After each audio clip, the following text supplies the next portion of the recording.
వేదిక మీద ఉన్న ఏఐసిసి అధ్యక్షులు శ్రీ రాహుల్ గాంధీ గారికి, టీపీసీసీ ప్రెసిడెంట్ ఉత్తమ్ కుమార్ గారికి, సిఎల్పి నేత భట్టి గారికి, తెలంగాణ ఇన్ఛార్జ్ కుంతియా గారికి,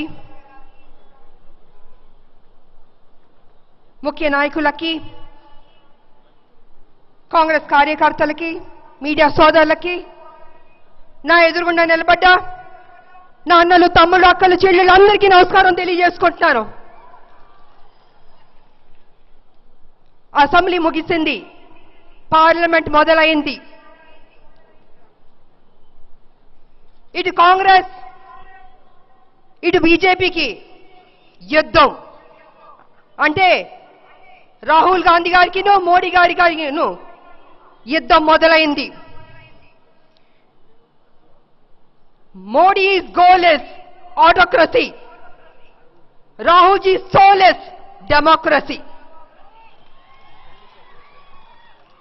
రాహుల్ గారు ప్రజాస్వామ్యం బతకాలని ఆయన పోరాడుతున్నారు. మోడీ గారు ప్రజాస్వామ్యం కూని చేయాలి, ప్రజల్ని ఇబ్బంది పెట్టాలి అని మోడీ గారు ఒక నియంతలాగా పరిపాలించారు. మళ్ళీ పరిపాలించాలనుకుంటున్నారు ఈ 5 ఏళ్ళు. కానీ ఈసారి భారతదేశ ప్రజలు మొత్తం ఆయనకి అవకాశం ఇవ్వరు. ఇవాళ బీజేపీని చూస్తుంటే ప్రతి ఒక్కరికి భయం వేస్తుంది. మోడీ గారు ఏ నిమిషంలో ఏ బాంబు పేలుస్తాడో అని దడ పుడుతుంది. ఒక టెర్రరిస్ట్ లా కనబడుతున్నాడు. ప్రజల్ని ప్రేమించాల్సింది పోయి ప్రజల్ని భయపెడుతున్నాడు. ఇది ప్రధానమంత్రి గారి లక్ష్యం కాదు. జిఎస్టీ దగ్గర నుంచి, జీమాన్స్టైజేషన్ దగ్గర నుంచి, బ్యాంకుల్లో డబ్బుల దగ్గర నుంచి, పుల్వామా దాడి దగ్గర నుంచి ఇలాగ అన్ని విషయాల్లో భయపెట్టిస్తున్నారు. కాబట్టి ప్రజల్లారా, నేనేం చెప్పదలుచుకున్నానంటే జాగ్రత్తగా ఓటు వేయండి. ఇక్కడ టీఆర్ఎస్ ఉంది. మీ టీఆర్ఎస్ ఓటు వేస్తే అది బీజేపీకి పడుతుంది. ఎందుకంటే వెనకాల ఉంది, నడిపిస్తుంది కేసీఆర్ గారు, మోడీ గారు ఒక్కటి కుట్ర చేస్తున్నారు.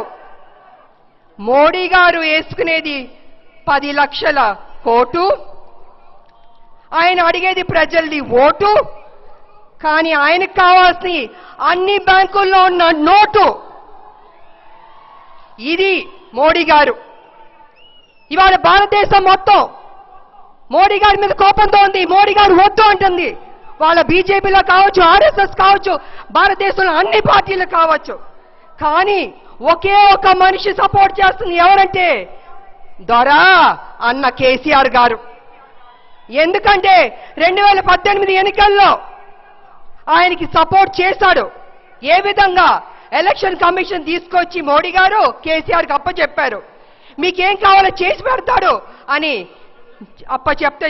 అప్పచెప్తే అది ఓట్లు గల్లంతు చేశాడు, ఈవీఎం ట్యాంపరింగ్ చేశారు, అన్ని రకాలుగా మోసం చేసి 2018 అసెంబ్లీ ఎన్నికల్లో అధికారంలోకి వచ్చింది టీఆర్ఎస్ పార్టీ. మరి ఆ ప్రేమ ఉంటుంది కదా కేసీఆర్ గారికి. మోడీ గారు రుణం తీర్చుకోవడం కోసం ఏదో రకంగా కాంగ్రెస్ ని ఖతం చేయాలి. ఇక్కడ కాంగ్రెస్ ఉండకూడదు తెలంగాణలో. అక్కడ మోడీ గారు కాంగ్రెస్ ని ఖతం చేయాలని ఆయన చూసుకుంటున్నారు అని ఈ రకంగా కుట్ర చేసి మా పార్టీలోని ఒక్కొక్క ఎమ్మెల్యేని కొట్టున్నారు, భయభ్రాంతులు చేస్తున్నారు. 30 కోట్లు ఇస్తాను ఒక్కొక్క ఎమ్మెల్యేకి, ల్యాండ్ ఇస్తాను, మంత్రి పదవి ఇస్తానని ఇలాంటివి ఆశలు చూపించి మా పార్టీలో ఎమ్మెల్యేని కొట్టున్నారు. అంటే మోడీ గారి ఇన్స్ట్రక్షన్ ఆయన చేస్తున్నాడు. ఈ తర వెనకాల ఉంది. తండ్రి కొడుకులు ముందు మోడీ గారు తిడతారు, కానీ వెనకాల ఆయనతో కలిసి పనిచేస్తారు. ఆయన రుణం తీర్చుకోవాలి.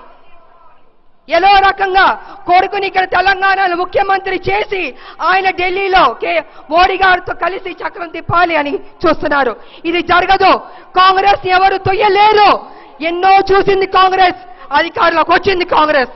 కాబట్టి ప్రజలారా, వీళ్ళు ఎన్ని కుట్రలు చేసినా మీరు వేసే ఓటు కాంగ్రెస్ పోయింది. ఒకవేళ పొరపాటున టీఆర్ఎస్ వేస్తే అది మోడీ గారికి పడుతుంది. కాబట్టి 2018 అసెంబ్లీ ఎన్నికల్లో పొరపాటు చేసినట్టు పార్లమెంట్లో పొరపాటు చేయొద్దు. ఈ దేశాన్ని కాపాడే వ్యక్తి మన రాహుల్ గాంధీ గారు. ఆయన ఒక్కరే ఉన్నారు, బతికించాలి ఈ దేశాన్ని. ఆయన ప్రధానమంత్రి అవ్వాలి. దానికి మనం అందరూ కృషి చేయాలి. కలిసికట్టుగా కాంగ్రెస్ ని గెలిపించుకుందాం, రాహుల్ గాంధీ గారిని ప్రధానమంత్రి చేద్దామని మీ అందరికి తెలియజేసుకుంటూ మళ్ళీ మనం కలుసుకుందాం. ఇంకా క్యాంపెయిన్ ఉంది కాబట్టి రాహుల్ గాంధీ గారు మాట్లాడతారు. మరి నాకు ఈ అవకాశం ఇచ్చిన రాహుల్ గాంధీ గారికి, మా నాయకులకి, నా అన్న తమ్ముడు అక్క చెల్లెలందరికీ మరోసారి నా కృతజ్ఞతలు తెలియజేసుకుని సెలవు తీసుకుంటున్నాను. జై కాంగ్రెస్.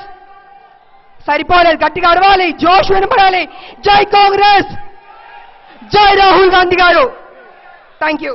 వార్తావాణి న్యూస్ ఛానల్ ఎప్పటికప్పుడు రాజకీయ, సినీ విశేషాలు, స్పోర్ట్స్ మరియు సాంకేతిక పరమైన మరెన్నో విషయాలను మన ముందుకు తెస్తుంది. మరింత సమాచారం కొరకు వార్తావాణి న్యూస్ ఛానల్ ని సబ్స్క్రైబ్ చేయండి.